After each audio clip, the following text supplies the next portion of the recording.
would say the unlimited benefits of coming here at Howard University would be the ability to immerse myself in a beautiful culture, really. You know, my ability to learn from people that come from Jamaica and other students that may come from California. You know, we share experiences and we learn, and that's, you know, that's really what I find here, and that's what I love about Howard University. Oh yeah, before he blew up in movies and TV, actor Laz Alonso was a student at Howard University, and he is committed to staying connected to his alma mater. He joins us now via Skype from L.A. What up, Laz? What's up, Roland? How you doing, my brother? All good, man. So, one, you never make it. You never have it where you stay away from Howard for too long. You know, right. Some folks leave and don't come back 10, 15, 20 years. So for you, why is it important for you to stay connected to students there? Well, for me, first and foremost, I believe that although we may graduate and we are alumni, the strength of our university comes from the alumni staying connected, utilizing our assets and our resources that we get as we enter whatever profession that we do and make them available for the next generation to come. You know, you always hear the term kicking the door down for the people that come after us. Well, part of the way of kicking that door down is to show the students, hey, look, this is the door that we kick down so that they know where they can go in. And one of the things I think is also is important, I believe in the idea of next generation touching. So, for instance, you know, National Association of Black Journalists. When I go to our annual convention, I don't go there for the job fair. I'm not looking for a job. Right. I'm not, frankly, going there for a lot of the workshops. I make the point that it's important for an African American like me in media to go there for next generation, for people to actually see, to touch, to talk to sit down with, to eat with, because that connection is there because I was in that place, and that was important for me to be able to sit and talk with Vernon Jarrett and Lerone Bennett and so many other black journalists, Chuck Stone and others. Right. That's 100% the case. And in addition to making myself available to the students so that, you know, they can learn from a lot of the mistakes and the things that I did right, it's also me being able to utilize, you know, my access and my connections here to create a pipeline so that they have places to actually go to once they graduate that are going to be welcoming them and opening them opportunities for them to come to. And it starts by developing those connections now while they're students.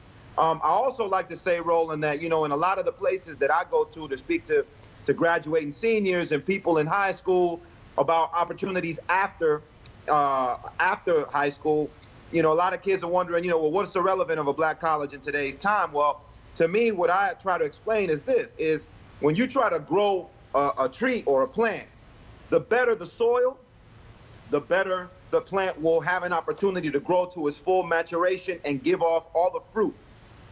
And that's what, to me, a black college experience is. It is the most fertile soil that you can possibly go in to immerse yourself, you know, when it comes to not just education, but also connections. You know, the people that I met at Howard are people that I still do business with to this day. They're my business advisors. They're my booking agents. They're people that I work with to this day that I trust implicitly. I care about their kids. I care about their husbands and wives, you know, and this is an opportunity to meet people in an environment where it's untainted.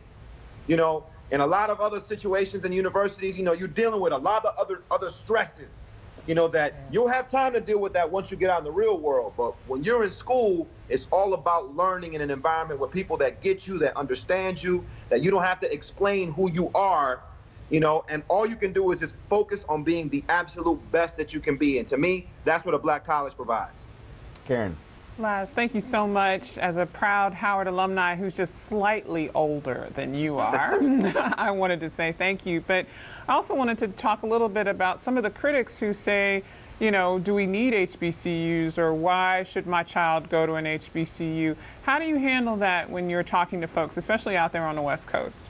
You know, my main thing is to stress to them that when people are looking for the best and the brightest minds, they tend to go to HBCUs. It's no accident that you tend to see HBCUs graduates at the top of pretty much most of the fields, if not the majority of the fields that you see a person of color in.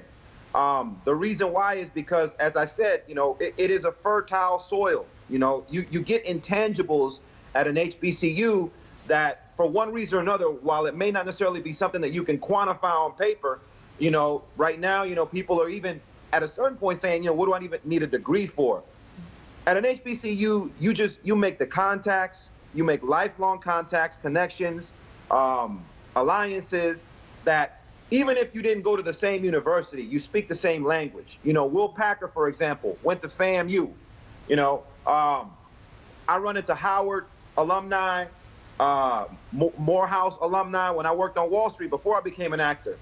Majority of the people that I met there were either Howard or Morehouse alumni or Spelman. And once you have that HBCU experience, it really doesn't matter where you went, because in a postgraduate world, we all know that we're cut from the same cloth, and we work with each other, and we support each other, and we open doors for each other. So, the whole, even the idea of a fraternity, I know, Roland is a proud alpha, but once you get out of school, we're all looking out for each other. So to me, that's what it is. Lofton. Quick question. So, so I grew up in a community that was mostly black, mostly Latino, mostly Armenian, and then I went to an all-white school. What the hell community was that? Los Angeles. I was in the Valley of Los Angeles. I already knew. You didn't have to. Biggest population that was there. Those are the biggest. That was the biggest population that was there. And then I went to an all-white school where 18,000 students were white. Or 18,000 students attended the school. Less than 300 of them were African American. So I had a culture shock. California. And Santa Cruz. So I had a culture shift. Around black people? I had a culture shift going into an all-white school. Got it. What is the culture shift that you had going from an HBCU into Hollywood? About 30 seconds, Laz. Go ahead. Okay, at a certain point, you are going to experience that culture shift when you get out. But you have a network and a support system that's going to help you get through it. So, yeah, the same culture shift that you had in school, I got it when I came out of school. Exactly. But I feel that after 4 years of preparation, I was in a situation where I had my swag, I had my confidence, and I was ready to deal with anything that came my way. Got it. And also, folks, Laz Alonso, I know this for a fact. If you're a Howard graduate, cut a check. Yeah. Don't be running around saying you go to Howard, it's all wonderful. Send a check. Yeah, absolutely. Laz, the lights ain't gonna stay on by themselves. that's right. Always good seeing you, brother. You too, my man. All right, take care. All right, family. Folks, AT&T invites you to join the HBCU yearbook and enter for a chance to win $10,000 for your favorite HBCU. Post your picture to Instagram or Twitter with the hashtag HBCU Unlimited, along with the hashtag ATT, plus your favorite HBCU school. Go to AT&T.com/HBCU Unlimited to see this year's yearbook and to learn more. No purchase necessary. Open to U.S. residents 18 or older. Sweepstakes begins November 10th. Of course, it began November 10th. This is the 20th. Y'all, that was 10 days ago. And ends December 10th. Subject to rules found at AT&T.com/HBCU Unlimited. Void where prohibited. Weekdays on TV One. I will never lie to you. Oh, my God. Roland Martin. He doesn't want to talk to us. He wants to ignore us. Uncensored. Hell no. That ain't gonna cut it, boo. Unapologetic. No, that is fundamentally false. You are wrong. Unfiltered. He wants an America where we all look alike. He ain't talking about black people. Unrelenting. You better go work out, because you got a fight on your hands. NewsOne Now with Roland Martin. Weekdays at 7 a.m. on TV One.